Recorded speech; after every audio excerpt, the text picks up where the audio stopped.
E aí então eu quero te convidar a ler esse texto, 1 Coríntios 12, versículos de 4 a 6. Eu quero convidar você a ler junto comigo, com toda alegria, voz vibrante, esses versos aí, tá bom? Vamos lá, juntos?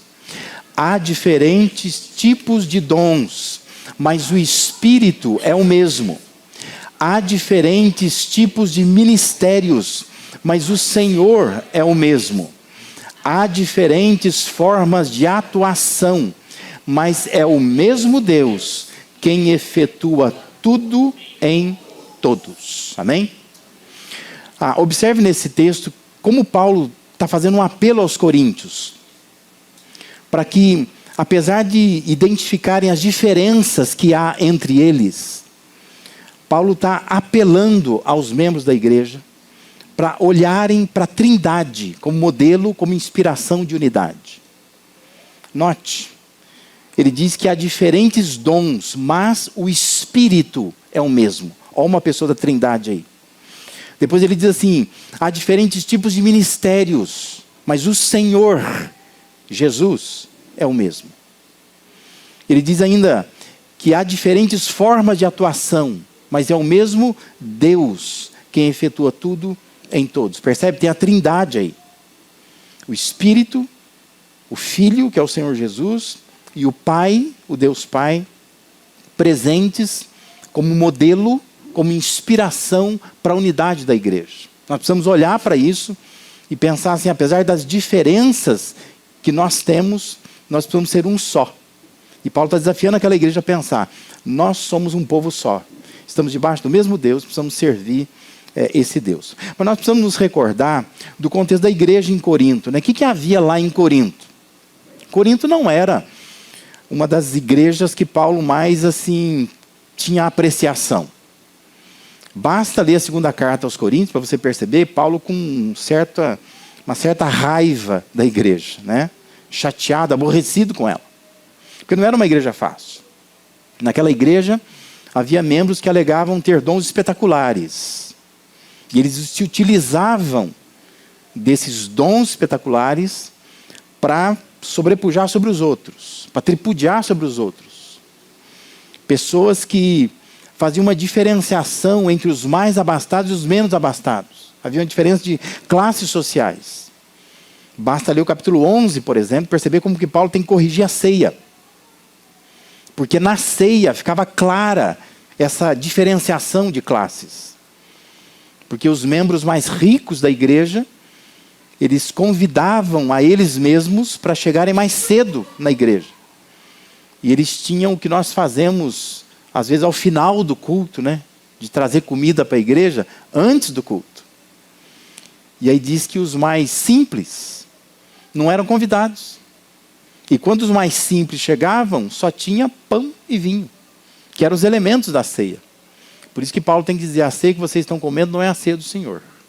Vocês estão fazendo diferenciação entre pessoas na igreja. Tinha isso naquela igreja ali. Tinha uma dificuldade enorme naquela igreja de perceber que a vida de um afetava a vida do outro. E com isso surgiu uma elite que só olhava para si mesma. E é por isso que Paulo precisou orientar lá em 10:24. Ninguém, Paulo diz, deve buscar o seu próprio bem, mas sim o dos outros. No que isso estava resultando? O resultado é que a igreja foi perdendo saúde. A igreja foi se enfraquecendo, porque ela estava dividida entre aqueles que se achavam cheios de si e aqueles que se sentiam menosprezados. De modo que a igreja foi se enfraquecendo cada vez mais. Por isso que a gente precisa olhar para o capítulo 12, 1 Coríntios, e enxergar nele pelo menos duas coisas, né, que a gente precisa perceber nesse capítulo. Primeiro, nós temos uma exortação de Paulo para que nós entendamos que em uma igreja saudável não se pode desprezar os outros. Não pode. Você pode ter o dom espetacular, a condição melhor que os outros, mas nunca se deve se utilizar de desprezo no seio da igreja do Senhor. Paulo estava preocupado com isso.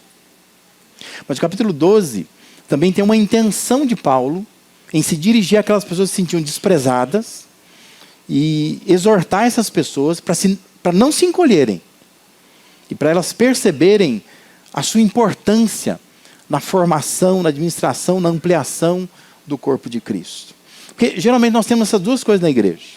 Nós temos gente que se sente mais que os outros e tem aqueles que se sentem menos que os outros. E ambos atrapalham o caminho da igreja, o serviço da igreja. Porque você tem aqueles que, por desprezarem os outros, desanima as pessoas. Você tem aqueles que, desanimados, não servem. E aí nós temos um exército, então, que para. Uma igreja que não tem saúde. Porque ela fica dividida entre dois grupos assim. Mas mais importante do que entender o significado de cada dom, porque essa é a nossa crise.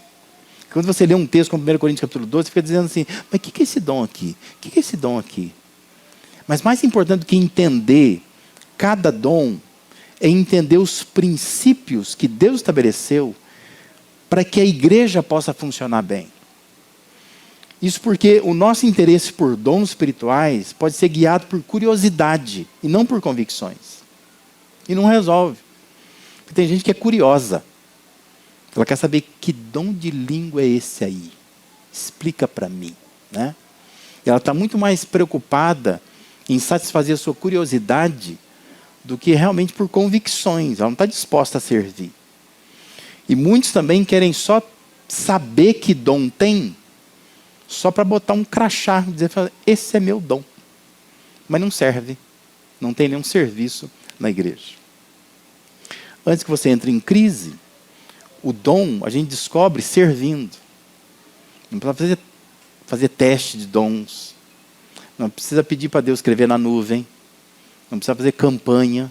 Não precisa fazer jejum. Para que Deus possa revelar o seu dom. Até porque dom, como diz a palavra, é uma coisa que Deus dá. Se Deus dá, Deus não está escondendo. O problema é que a gente quer descobrir para servir. E Deus quer que você sirva para descobrir. Entendeu? Eu já fui cantor, sabia disso? É. Eu já cantei, eu já dirigi louvor, eu já regi hinos, eu já cantei em coral. Eu fiquei tentando fazer alguma coisa para descobrir o meu dom. E não me faça voltar lá. Porque você não vai gostar de ver, né, eu cantando. Mas eu tentei, porque eu queria saber qual é o meu dom. Então eu fiquei tentando, até então entender qual era o meu dom. Então, dom a gente descobre servindo. Você não precisa descobrir o dom para servir. Você tem que servir para descobrir. Porque você servindo, Deus te revela que dom que você tem. Mas às vezes diz assim, o dia que Deus me revelar, então vou começar a fazer na igreja alguma coisa, porque aí então descobri meu dom. Como se fosse uma coisa secreta que Deus não quer mostrar. Deus quer mostrar. Mas o que Deus quer é que você ponha a mão no arado, né? Começa a servir. Servindo, você vai descobrir qual é o seu dom. A orientação que Paulo está dando aqui nos fornece uma visão clara, correta, cristalina do que deve ser uma igreja. Como que a igreja deve funcionar. E o que nós precisamos entender é que nós temos que olhar para o que Deus está fazendo antes de pensar no que nós vamos fazer. Isso é muito mais importante. Porque nós só vamos poder entender o que nós devemos fazer quando nós entendemos o que Deus faz. Na verdade, o que Deus já fez. Porque a gente está querendo entender o nosso papel. Mas você precisa entender assim, o que Deus já planejou, o que Deus já fez. O que Deus quer fazer através da sua igreja. Por isso, Deus ele promove unidade na diversidade. Deus une os diversos, né? Nós somos aqui povo diverso, gente diversificada. Temos funções diferentes, dons diferentes, capacidades diferentes, atuação diferente. Mas Deus quer que nós sejamos vistos como um povo só.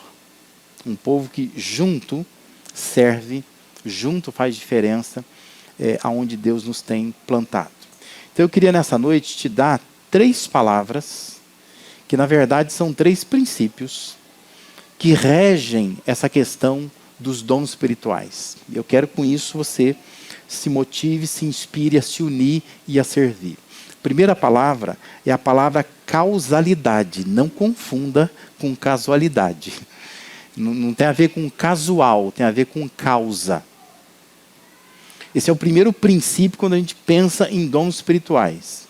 Existe algo que nós chamamos de causalidade. Versículo 6 diz que é o mesmo Deus quem efetua tudo em todos. Ou seja, Deus é a causa de tudo. Ele causa todas as coisas. Versículo 7 afirma que a cada um, porém, é dada a manifestação do Espírito, visando ao bem comum. O Espírito se manifesta na sua igreja, visando o bem comum. Então, os dons da igreja são um efeito causado por Deus. Não adianta estudar sobre dons, decorar os dons, descobrir os dons, se nós não entendermos isso. Dons têm a ver com um efeito que Deus quer causar no mundo através da sua igreja. É o Deus extraordinário, usando pessoas comuns, com capacidades que Ele dá. É o Deus infinito, atuando por meio de pessoas finitas.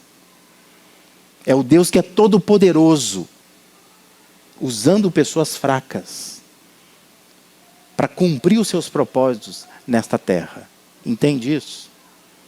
Isso é causalidade. É entender que Deus está causando alguma coisa. E Ele está causando por meio de nós. É Ele que efetua tudo em todos. Paulo queria com isso mexer com um sentimento de pertença, de pertencimento de cada um de nós. A quem nós pertencemos? Nós pertencemos ao Deus que causa todas as coisas. E é a Ele que nós servimos. Isso tem a ver com singularidade. Paulo estava escrevendo para despertar as pessoas para o fato de que quando Deus distribui dons na igreja, Deus nos trata como pessoas singulares.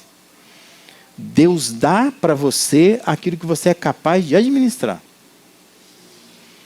Por isso que Deus distribui os dons conforme Ele quer, porque Ele sabe da sua capacidade. Então, dons não é uma coisa para você invejar o outro.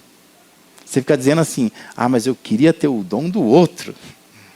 Porque o outro parece que ele aparece mais. Ele é mais querido. Ele é mais visto. Mas às vezes você não tem capacidade para gerenciar isso. Porque dons tem a ver com alguma coisa que Deus está causando. Deus está causando alguma coisa. Então, cada um tem um efeito no corpo que quem causa é Deus. E Deus vai causar alguma coisa na igreja usando você, com o seu dom. Então, não adianta pensar assim, mas eu queria ter aquele outro dom. Faça o seu. Porque se você fizer o seu, o efeito causado, Deus é quem vai operar. É Ele quem vai fazer isso. Paulo afirma no versículo 18, que Deus dispôs os membros, colocando cada um deles no corpo como lhe aprouve. Ele decidiu que seria assim. Ele dispôs os membros no corpo. Ou seja, não foi ao acaso, mas foi com um efeito, com um propósito que Deus quis causar. Isso tem a ver com causalidade. Deus quer causar alguma coisa por meio dos dons. Então tem aqueles que vão aparecer mais, tem aqueles que vão aparecer menos, há daqueles que nunca aparecem, mas nenhum está onde está por acaso.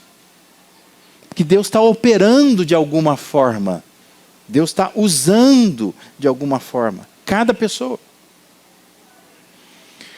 E cada vez que eu penso nisso, eu penso lá no meu primeiro ministério, quando eu era pastor em Minas Gerais. Saímos do seminário, recém-casados, e fomos convidados para uma igreja de uma cidade que muitos já foram lá, a cidade de Monte Verde, que é uma cidade turística. A Igreja Batista daquela cidade nos convidou, porque tinha 6 pessoas, membros daquela igreja, que moravam na cidade de Extrema. Na época, uma cidade bem pequena, e as pessoas subiam, então, para ir no culto aos domingos, na igreja. E a igreja de Monte Verde queria, naquela cidade pequena, lá embaixo, porque Monte Verde fica lá em cima, por isso que é Monte Verde, fica lá em cima na altitude, e lá embaixo, então, antes de chegar em Monte Verde, indo daqui para lá, tem a cidade de Extrema, lá queria que montasse uma igreja com aquelas 6 pessoas. E nós fomos lá, começar aquela igreja com aquelas 6 pessoas. A igreja comprou um terreno, a igreja começou a construir um templo, e nós então começamos ali numa garagem, trabalhar com 6 pessoas. Deus me deu a graça de ensinar jovens a tocar violão e contrabaixo, sem eu saber tocar. Mas eu ensinava eles a tocar. Porque eles tinham alguma noção, e eu cantava com eles lá, Jesus em tua presença, reunimos-nos aqui. Aí eu falava para eles, ó, é assim que faz, ó, tum, tum, tum. Aí eles faziam. E saiu uma equipe de louvor daí, né? Mas foi assim, um desafio grande começar aquele trabalho. Não foi fácil. Mas aí depois que a igreja tinha um certo tamanho, né? A gente foi ganhando pessoas. Aí começou a vir para a igreja um tal de Seu Luiz. Seu Luiz era um sitiante. Vivia de tirar leite da vaca, fazer queijo. E a gente ia lá no sítio. Dava mais ou menos, da cidade até o sítio, dava mais ou menos 15 quilômetros. Dos 15, 10 em estrada de terra. E a gente ia lá para fazer estudo com o Seu Luiz. No meio das vaquinhas. A gente ia lá, dava estudo para ele. E ele foi se firmando na igreja. Pegava o fusquinha dele, com o filho, e ele ia para o culto, todo domingo. E eu ficava pensando, para que o Seu Luiz está aqui, né? Qual a função do Seu Luiz? E aí então nós estávamos na igreja crescendo, e nós começamos com um projeto de começar uma escola na igreja. E nós resolvemos começar uma escola de educação infantil na igreja, para servir, porque naquela época a cidade tinha uma escola particular apenas, que era cara. E nós queríamos uma escola barata. Então procuramos a Secretaria de Educação, apoio do Colégio Batista, e nós começamos uma escola. Só que para inaugurar a escola, para começar a escola, nós precisávamos de um parquinho para as crianças. E nós começamos a pesquisar, nós ganhamos os móveis para a escola, mas faltava o parquinho. E o parquinho era caro, para você montar um parquinho. E aí pesquisa daqui, pesquisa dali, numa época que a internet quase não existia, né? Estava começando a ideia da internet de escada. E aí eu tive a informação de que era possível fazer um projeto de um parquinho com madeira. Aqueles parques, a gente vê por aí agora, né? De madeira. E aí então, um dia no culto, eu comentei com os irmãos, descobri que nós podemos fazer um parquinho de madeira, vai sair bem mais barato. Então vamos orar, vamos orçar, para que a gente possa se unir e fazer o parquinho, para que a gente possa inaugurar a escola. Ao final do culto, vem lá o Seu Luiz, que sempre ia embora rapidinho, porque o filho dele dormia durante o culto. E aí então, ia levantar muito cedo, né? 4 da manhã, para tirar a leite da vaca. E aí então o Seu Luiz ficou lá, esperando. Aí chegou na porta e falou assim, pastor, eu precisava falar com o senhor um minutinho. Aí eu falei, muito bem, em que posso ajudar, né? Ele falou assim, pastor, o senhor falou da madeira para o parquinho, eu tenho 2 alqueires de eucalipto. Eu queria doar isso para a igreja. Eu pensei assim, agora eu descobri porque o Seu Luiz está aqui. Né? O dom dele era doar. Irmãos, foi uma experiência incrível. Porque era uma outra área, uma outra terra que ele tinha, distante da casa dele. Fui lá com os irmãos, ele com o trator dele, motosserra, eucalipto, assim, ó. Igual aqueles da melhoramento, sabe assim? Para fazer papel, celulose. Cortou para nós, limpou. Madeira foi limpinha. Pegamos o irmão que tinha um caminhão, foi lá, buscou. Fizemos o parquinho de madeira, com a madeira que o Seu Luiz ofertou. Causalidade, né? Há um efeito que Deus quer causar. E Deus vai chamando as pessoas certas. E Deus vai causando o efeito que Ele quer dar. Nós precisamos entender isso. Dons espirituais têm muito mais a ver com o que Deus quer fazer do que o que a gente está querendo fazer. E Deus então vai causando isso. Ele vai mobilizando pessoas. Por isso que é importante entender nessa noite esse primeiro princípio. É o princípio da causalidade. Existe algo que Deus quer causar. Só que para causar, Deus vai usar pessoas comuns. É um Deus extraordinário, usando pessoas comuns para cumprir os seus propósitos. Uma segunda palavra, ou um segundo princípio, é o princípio da coordenação. Versículos de 8 a 10, Paulo começa a escrever dizendo assim que a um é dada certa capacidade, a outro uma capacidade diferente. Ele vai discorrendo sobre isso. E ele alista esses exemplos para afirmar lá no versículo 11 que todas essas coisas, porém, são realizadas pelo mesmo e único Espírito. E ele as distribui individualmente a cada um como quer. A partir do versículo 21, Paulo passa a discorrer que pode haver um sentimento de disputa entre essas partes, por causa dos dons espirituais. Ele diz assim, como é que pode os olhos dizer à mão que não precisa dela? O corpo só vai olhar, nunca vai ter a sensação de pegar. Ou como pode a cabeça dizer aos pés, eu não preciso deles, o corpo vai ficar sem movimento. Paulo está dizendo assim, ó, Deus coordenou de uma forma, todos são necessários, todos. E todos são importantes no seio da igreja. Porque Deus vai usar tudo.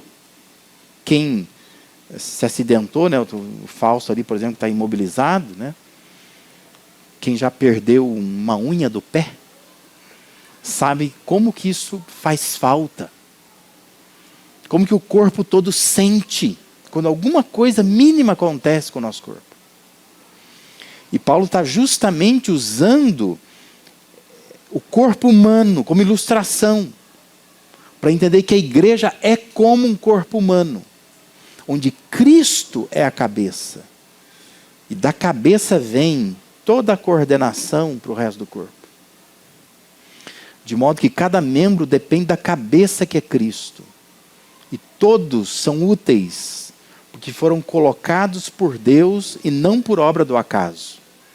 E tem uma função específica nesse corpo.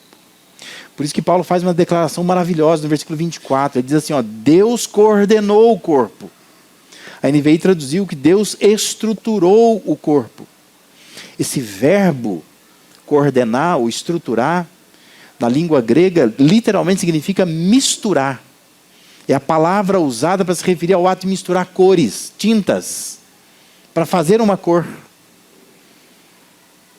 Tentar, com vários elementos, você achar uma cor que seja harmoniosa. E é justamente essa a ideia. Deus, com a sua mão, ele tempera o corpo. Ele coordena o corpo. Ele mistura o corpo. Para que nesse corpo não falte nada que seja necessário para esse corpo. É por isso que a igreja tem que ter a sua própria identidade. A igreja não pode imitar a igreja. Porque nós temos que entender que Deus está coordenando este corpo. Então tudo que é necessário aqui, Deus vai dar aqui. Na outra igreja, Deus vai dar coisas diferentes. Então a igreja não pode ser moda, sabe assim, porque a igreja está trabalhando com drogado, vamos trabalhar com drogado também. Tem gente que acha que é assim, né? A igreja lá está levando sopa para o morador de rua, nós também vamos levar. A igreja tem que entender a sua identidade. Qual é a sua identidade?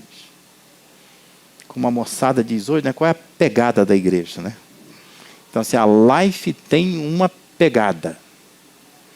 E Deus está dando tudo o que é necessário para que a igreja possa ter essa pegada, né? O que tem é suficiente e funciona com eficiência na igreja. Porque existe um Deus que ele não só causa isso, mas ele coordena isso. De modo que não falta aquilo que é necessário. Talvez o que falte é as pessoas que já foram colocadas, elas se despertarem e servirem. Mas que Deus deu, Deus deu. Porque Deus coordena.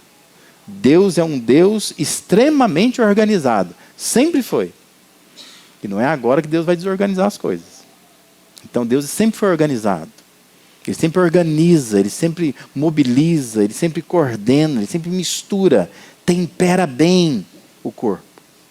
De modo que toda igreja local tem tudo o que é preciso ter, porque Deus é quem faz essa mistura.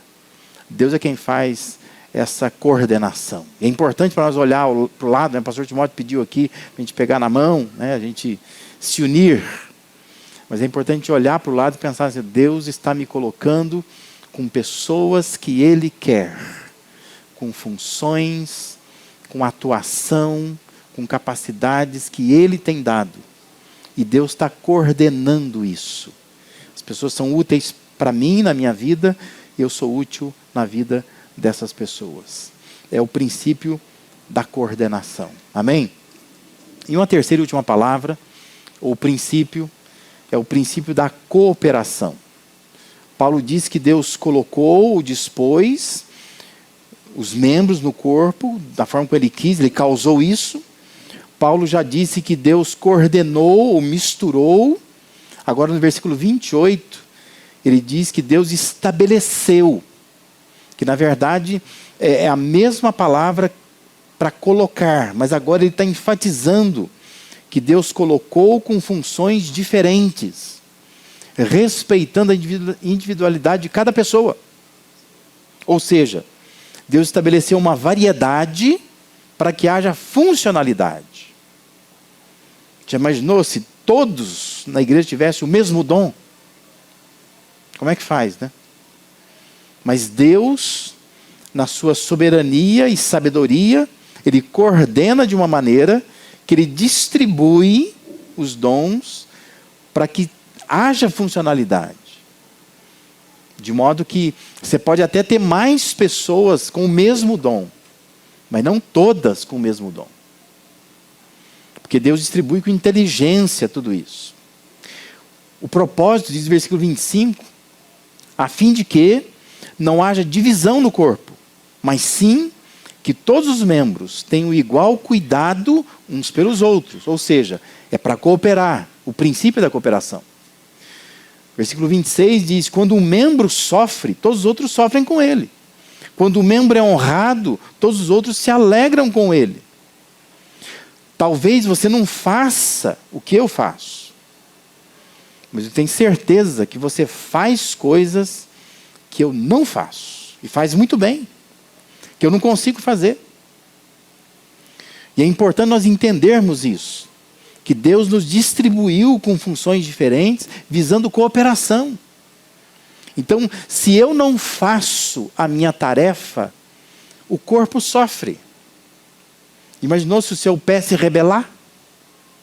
Se a sua mão dizer assim, eu não vou mais pegar nada. Nada, deixa para a esquerda, porque a direita agora não pega nada. Quem sofre AVC, né? Tem isso, né? Que é acidente vascular cerebral, é uma rebelião do corpo. Então, às vezes uma parte do corpo não quer trabalhar mais. Como que o corpo sofre? Porque é um pé que se arrasta. Ele não quer andar mais. É um olho que não quer enxergar mais. Então, na igreja, quando não há cooperação, o corpo sofre. É por isso que é importante nós pensarmos nisso. Se eu não me dedicar à pregação, você vai sofrer. Porque você vai ficar malnutrido, não alimentado. A igreja vai ficar desorientada. Então eu tenho que fazer o meu dom, eu tenho que realizar meu dom, eu tenho que ter responsabilidade com o meu dom. Porque senão o corpo vai sofrer. Da mesma forma, o seu dom, por menor que seja, se você não opera, não coopera, não faz, o corpo todo sofre. Porque Deus nos distribuiu com funções diferentes visando cooperação. A cooperação, ela é a materialização da unidade. É onde a unidade se materializa. Quando você vê um povo que coopera. Pessoas com dons diferentes, funções diferentes. Mas todos estão operando. Todos estão fazendo alguma coisa. E é bom ver isso, né? Eu vi muito isso quando eu estava em Moçambique, né? Você sentir que você tem uma igreja te sustentando em oração. E irmãos que escreveram aquelas cartinhas maravilhosas, né? E lendo 3, 4, 5 vezes, né? Porque os dias vão passando e fala, deixa eu ler de novo. Você vai lá e pega e lê. Aquilo fortalece a gente. E você reparar em cada detalhe. Como que Deus está abençoando. E eu tinha certeza, porque tinha uma igreja orando. Um povo que orou. Coisa que às vezes eu faço pouco. Mas eu sei que tem gente que ora por mim. E lá tinha dia que eu não podia nem orar. Porque é tanta demanda, tanta preocupação, tanto horário para cumprir, tantos lugares longe para ir. A oração é meio assim, sabe? Enquanto tá andando, você está falando com Deus. Deus, me abençoa aqui, não sei onde eu vou. Você vê uma situação, fala, meu Deus, o que eu faço? Mas é nessa hora que você percebe assim, que bom é saber que tem pessoas orando. E de repente lá, a internet horrível que tem naquele país funciona. E você vê que uma mensagem chegou. E a hora que você olha a mensagem, ai, alguém está orando por mim, né? Alguém está dizendo, está preocupado, está orando. Isso é igreja, né? É saber que são dons que estão em atividade, cooperando uns com os outros. A coisa funciona. E é assim que nós precisamos pensar. Cooperação é a materialização da unidade. A uns, Deus estabeleceu pastores, a outros, administradores, outros são organizadores, outros são contribuintes, sustentadores, outros são aqueles que realizam, que fazem. Todos para Deus têm importância. Para que uma igreja tenha um crescimento saudável, precisa trabalhar em cooperação com as pessoas estabelecidas por Deus. Deus estabelece, Deus causa, Deus coordena, mas a gente coopera. Quando a gente faz assim, o corpo funciona e funciona bem. Talvez nós tenhamos que agradecer a Deus hoje. Dizer, Deus, obrigado pela variedade que há nas funções da igreja. Como é bom a gente participar de um povo que tem dons e que faz, que opera nos seus dons. A igreja fica mais leve. Nós temos que agradecer por isso. E pensar que Deus nos encoraja à cooperação. Deus estabelece pessoas com funções diferentes em cada igreja, mas funções suficientes para que o corpo ande e ande bem, para a glória e para a honra dele. Por isso, não saia daqui sem perguntar para você mesmo, qual é a minha função? Qual é o meu dom? Se você não sabe, mas se você sair daqui pelo menos preocupado com isso, eu já me dou por satisfeito. Porque você deveria orar por isso, deveria dizer, Deus, eu preciso fazer alguma coisa. Eu tenho que fazer alguma coisa. Começa a servir. E servindo você descobre. Vai pensar assim, mas eu queria fazer aquele dom. Comece a servir. Quando você está servindo, Deus vai mostrar que dom que você tem. Sabe que o apóstolo Paulo, quando ele lida com esse assunto de dom, é um pouco complicado, né? O próprio Pedro achava isso. Porque o Pedro escreve lá que Paulo tinha umas coisas difíceis de entender. Aí eu gosto da simplicidade do Pedro. Porque Pedro vai falar sobre o mesmo assunto e vai dar uma simplicidade ao assunto. Pedro vai dizer assim, cada um exerce o dom que recebeu para servir os outros, administrando fielmente a graça de Deus em suas múltiplas formas. Aí, Pedro faz 2 listas só. Ele diz assim, se alguém fala, faça-o como quem transmite a palavra de Deus. Se alguém serve, faça-o com a força que Deus provê. De forma que em todas as coisas Deus seja glorificado mediante Jesus Cristo, a quem seja a glória e o poder para todos sempre. Amém. Não é simples. Então não precisa ficar sabendo assim, mas será que eu sou administrador? Será que eu sou pastor? Será que o meu chamado é para ser profeta? Será que o meu chamado é para curar alguém? Para que Deus está me chamando? Vai na simplicidade do Pedro. Tem gente que tem dom para falar. Tem gente que tem dom para servir. Aonde que você está? Deus capacitou para falar. Então você pode ensinar, você pode pregar, você pode dirigir louvor. Você pode exortar pessoas. Porque você fala. Deus capacitou para falar. Agora, se Deus capacitou para servir, Então não precisa falar. Você vai servir. Então você pode ficar na recepção da igreja. Você pode ajudar a fazer algumas coisas durante a semana. Você pode revisar letras de músicas, por exemplo, que nós temos. Você pode ajudar a preparar algumas coisas. Você pode se enfiar em alguma equipe de ministério que tem aí atuando em alguma área. Mas você vai servir. 2 listas. Aonde você está? Deus capacitou para falar. Pedro está dizendo assim, então você tem que falar como quem transmite a palavra de Deus. Agora, Deus capacitou para servir, Pedro diz, então você tem que fazer na força que Deus provê. Porque tanto o que fala quanto o que serve tem que buscar um propósito só. É a glória de Deus. Deus tem que ser glorificado por meio da nossa atuação no seio da igreja. Não é para a nossa glória, é para a glória de Deus. Por isso que dons na igreja tem muito mais a ver com o que Deus quer fazer do que aquilo que a gente está querendo fazer. Deus quer promover a sua glória por meio dos dons espirituais distribuídos no seio da igreja. O mais importante é, eu estou glorificando a Deus com a maneira como eu estou vivendo e a maneira como eu estou servindo a sua igreja aqui na terra. Deus nos salvou para isso. Nos capacitou para isso. Para que juntos, como igreja, possamos promover a sua glória. Então pense nessas 3 palavras, esses 3 princípios: causalidade, coordenação, cooperação. Estamos servindo uma causa de Deus. Deus quer causar alguma coisa no seio da igreja.